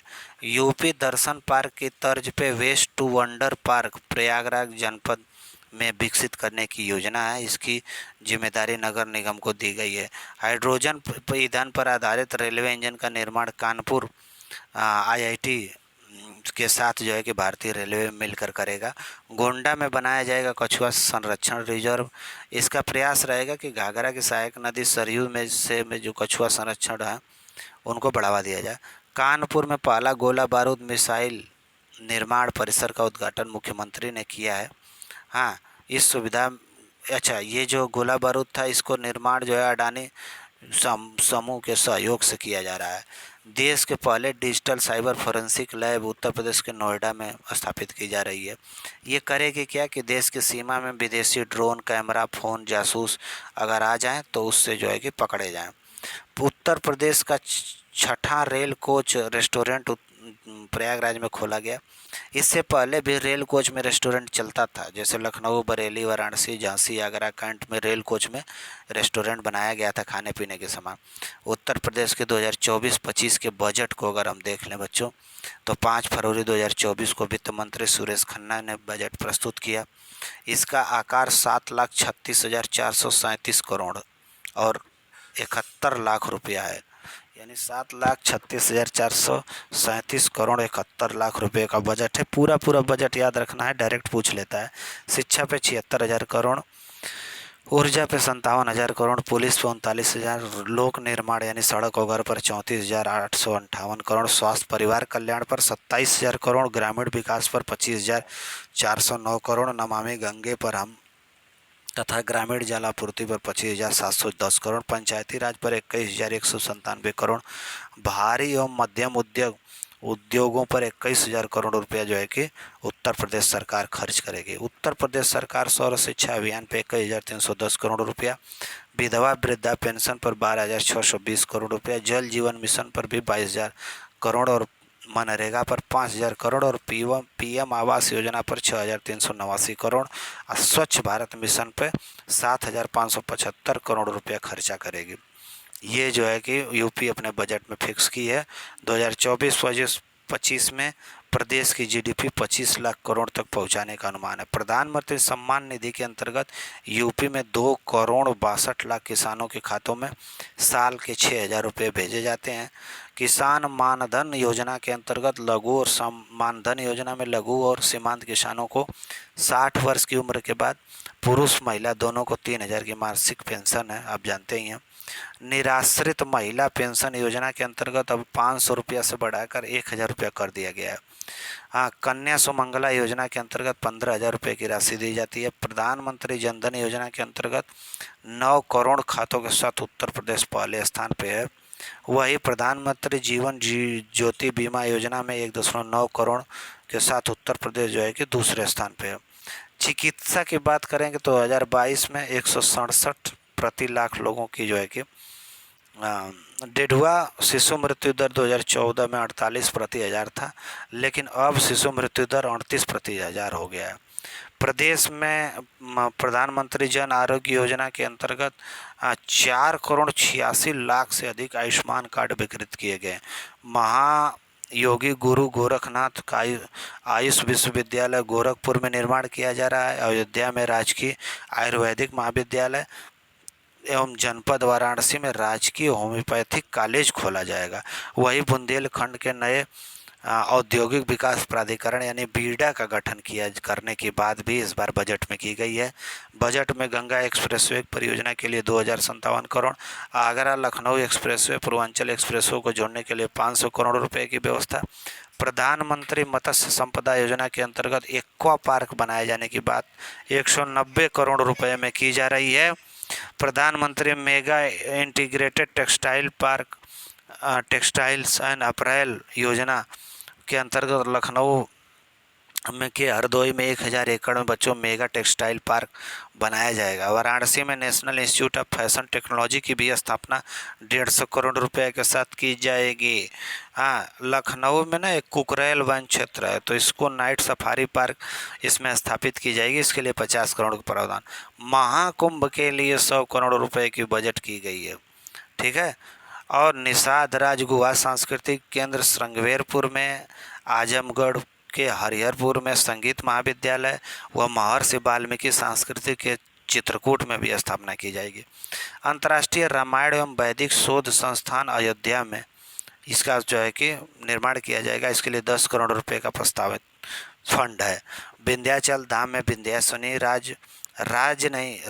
राज्य विश्वविद्यालय, वही देवी पाटन मंडल में माँ पाटेश्वरी देवी राज्य विश्वविद्यालय की भी स्थापना करने की बात जो है कि बजट में की गई है। अयोध्या में 10 करोड़, ये तो हो ही गया। ग्राम पंचायतों को 300 करोड़ रुपया तथा वार्ड स्तर पर डिजिटल लाइब्रेरी स्थापित करने के लिए नगर वार्डों को 498 करोड़ रुपया का जो है कि बजट प्रस्तावित किया गया। अयोध्या के लड्डू को जो है कि जीआई टैग मिला है, क्योंकि इसमें कहा जाता है कि यह लड्डू अगर पानी से बचा रहे तो जल्दी नहीं खराब होता है, इसको जीआई टैग दिया गया है, जीआई टैग दिया गया। यह हनुमानगढ़ के बेसन के लड्डू शुद्ध देसी घी में तैयार किए जाते हैं। इससे पहले तिरुपति बालाजी के लड्डू को भी जीआई टैग मिला हुआ है, जीआई घी नहीं जीआई। संविदा गुरुकुलम बालिका सैनिक स्कूल वृंदावन मथुरा में जो है कि रक्षा मंत्री के उद्घाटन के द्वारा खुला। उत्तर भारत का पहला डीएनए बैंक बीएचयू में खोला जाएगा बच्चों। ये जो है ना, एस्टोनिया एक ऐसा देश है जिसने डीएनए बैंक बनाई है, उसी के तर्ज पे जो है कि बीएचयू भी इस काम को कंप्लीट करने वाला है। अब कुछ परीक्षा से जुड़े कुछ उपयोगी छोटे छोटे फैक्ट हैं, इनको आप देख लीजिएगा। उत्तर प्रदेश वर्तमान में देश का सबसे बड़ा उपभोक्ता भी है और श्रम बाजार भी है। देश का सर्वाधिक एयरपोर्ट, सर्वाधिक मेडिकल कॉलेज, सर्वाधिक सूक्ष्म और लघु उद्योग भी यूपी में ही हैं। देश के कुल मोबाइल मैन्युफैक्चरिंग में राज्य का 65% योगदान है। भारत का पहला फ्रेट विलेज वाराणसी में 100 एकड़ में विकसित किया गया है। 17 नगर निगम एवं गौतम बुद्ध नगर सहित देश का सर्वाधिक सेफ सिटी वाला राज्य बनने की ओर अग्रसर कौन है? यूपी है भैया। हाँ, उत्तर प्रदेश देश में कौशल विकास नीति लागू करने वाला पहला राज्य है। फूड बास्केट के रूप में दूध, गन्ना, चीनी, आलू, आम, आंवला, एथेनॉल उत्पादन देश में अग्रणी है। यानी कि हम जो है कि इस चीज़ में दूध में, गन्ना में, चीनी में, आलू में, आम, आंवला, एथेनॉल उत्पादन में अग्रणी है, सबसे पहले नंबर पे है। हाँ, राज्य में देश का सबसे बड़ा 16,000 किलोमीटर का रेल नेटवर्क, 4 लाख किलोमीटर का सड़क नेटवर्क जो है कि यूपी के पास है। एसोचैम द्वारा राज्य को best state in skill development में स्वर्ण पदक दिया गया है। कुछ बात करने क्षेत्रकों की बच्चों। किसी भी अर्थव्यवस्था के 3 क्षेत्रक होते हैं। प्राथमिक क्षेत्रक में यूपी का 23% का योगदान है, यानी कृषि से यूपी में 23 रुपये आता है। द्वितीय क्षेत्र यानी उद्योग धंधों से 29.66% का योगदान है, यानी हमारे यूपी में उद्योग धंधे से 29 रुपये मिलता है। 23 रुपये कृषि से मिलता है और सेवा से 46.55% है। ठीक है, ये बात हो गई। अब इसमें जो है कि 2 और छोटे छोटे फैक्ट हैं जिसको हम आपको बताना चाहेंगे। इसके बाद से जो है कि हाल ही में उत्तर प्रदेश में कोकिस यूनिवर्सिटी के छात्रों ने नेत्रहीनों को उनके दैनिक जीवन में मदद करने के लिए आर्टिफिशियल इंटेलिजेंट आधारित स्मार्ट ट्रैवलिंग असिस्टेंट विकसित किया है। तो Harcourt Buttler technical university Kanpur के बच्चों ने, ठीक है बच्चों, दृष्टिबाधित बच्चों की मदद के लिए जो है कि ये स्मार्ट ट्रैवलिंग असिस्टेंट का विकसित किया। उत्तर प्रदेश में किस स्थान पर इंडो एशियन उद्यम इंडो एशियन प्राइवेट लिमिटेड खोला गया है? तो भारतीय सेना 2700 AK-203 अरसाल्ट राइफल सौंपी। तो ये जो है बच्चों करेवा के अमेठी में ऐसा देखा गया है। उत्तर प्रदेश की सोनिया अग्रवाल को 7 से 12 साल की आयु के बच्चों में किस नाम से पहला वित्तीय साक्षरता और उद्यमिता कार्यक्रम लॉन्च किया? तो little future founder. Uttar Pradesh में कहाँ पर देश की पहली डिजिटल साइबर फोरेंसिक लैब की स्थापना की जाएगी? नोएडा में। उत्तर प्रदेश का वह शहर जहाँ देश का पहला बैटरी चालित टावर वैगन बनाया जाएगा? कानपुर में। उत्तर प्रदेश का वह स्थान जहां हाल ही में भारतीय एयरफोर्स ने भीम पोर्टेबल हॉस्पिटल का परीक्षण किया? तो आगरा में। उत्तर प्रदेश के किस जिले में waste to wonder park? Prayagraj, हमने बताया। उत्तर प्रदेश का वह जिला जहां कछुआ संरक्षण? गोंडा, हमने बताया। उत्तर प्रदेश के किस जिले में मारुति सुजुकी? चलो इसको देख लेंगे। उत्तर प्रदेश में 3D शहरी स्थानिक डिजिटल ट्विन विकसित करने वाला देश का पहला शहर कौन है? वाराणसी है। उत्तर प्रदेश का वह शहर जहाँ रामायण वैक्स म्यूजियम अयोध्या बन रहा है। हाँ, उत्तर प्रदेश में कहाँ पर नो योर आर्मी फेस्टिवल का आयोजन हुआ? तो लखनऊ में। अमेरिकी विमानन कंपनी बोइंग के कल पुर्जों की आपूर्ति के लिए पहला वितरण केंद्र उत्तर प्रदेश के खुर्जा में खोला जा रहा है। उत्तर प्रदेश में पहला DNA बैंक कहाँ पे स्थापित किया जा रहा है? BHU में। स्वच्छ सर्वेक्षण पुरस्कार में उत्तर प्रदेश के 2 शहर गंगा शहर शामिल हैं, बनारस और प्रयागराज। उत्तर प्रदेश में मुख्यमंत्री योगी ने किस राज्य में सबसे पहले फ्लोटिंग वातानुकूलित रेस्टोरेंट का उद्घाटन किया है? तो ये प्रयागराज में। उत्तर प्रदेश में, अच्छा ये तो हो गया। हाँ, तो मारुति सुजुकी इंडिया को पहला ऑटोमेटेड ड्राइविंग टेस्ट ट्रैक बनाया गया अयोध्या में। ये ऑटोमेटेड है। हाल ही में प्रोजेक्ट प्रवीण के तहत हमने बता ही दिया उत्तर प्रदेश किस क्षेत्र में सूखे की निगरानी हेतु वेदर स्टेशन बनाया जाएगा? तो बुंदेलखंड में। हाल ही में किस कंपनी ने उत्तर प्रदेश में नोएडा में अंतर्राष्ट्रीय फिल्म निर्माण सिटी का टेंडर लिया है? तो बना रहे हैं वेव्यू प्रोजेक्ट। ये फिल्म सिटी बनाएगा नोएडा में, इसने जो है टेंडर लिया है। मोदी ने लखनऊ में आयोजित ग्राउंड ब्रेकिंग सेरेमनी 4.0 में यूपी को कितने 10 लाख करोड़ की परियोजनाओं को प्रधानमंत्री ने सौगात दी? उत्तर प्रदेश में 19 फरवरी 2024 को प्रधानमंत्री मोदी ने श्री कल्की धाम मंदिर का शिलान्यास किया जो संभल में है। ठीक है। 5 फरवरी 2024 को वित्त मंत्री सुरेश खन्ना ने बजट प्रस्तुत करते हुए अब तक का सबसे बड़ा राज्य बजट 7,36,438 करोड़ रुपए का पास किया है। उत्तर प्रदेश में किस क्षेत्र में सर्वाधिक बजट आवंटित किया गया? तो शिक्षा के क्षेत्र में 76,035 करोड़। हाँ, फैशन टेक्नोलॉजी संस्थान जो है कि कहाँ पे बनाने की बात चल रही है? बनारस में। उत्तर प्रदेश गौरव सम्मान से सम्मानित डॉक्टर रितु वैज्ञानिक है और नवीन उद्यमी है। ठीक है। केंद्र सरकार द्वारा वित्त पोषित भारत का प्रथम गौ अभयारण्य उत्तर प्रदेश के किस जिले में बनाने का निर्णय लिया गया है? तो मुजफ्फरनगर के तुगलकपुर में। ये सारे फैक्ट हो गए। अब इस चैनल को आप जो है कि शेयर करिए, सब्सक्राइब करिए, लाइक या डिसलाइक दोनों में से कोई एक करने के लिए हम कहे थे, लाइक कर दीजिए। ठीक है, शेयर करिए। बहुत बहुत धन्यवाद। इसको आप रिवाइज कर लीजिए।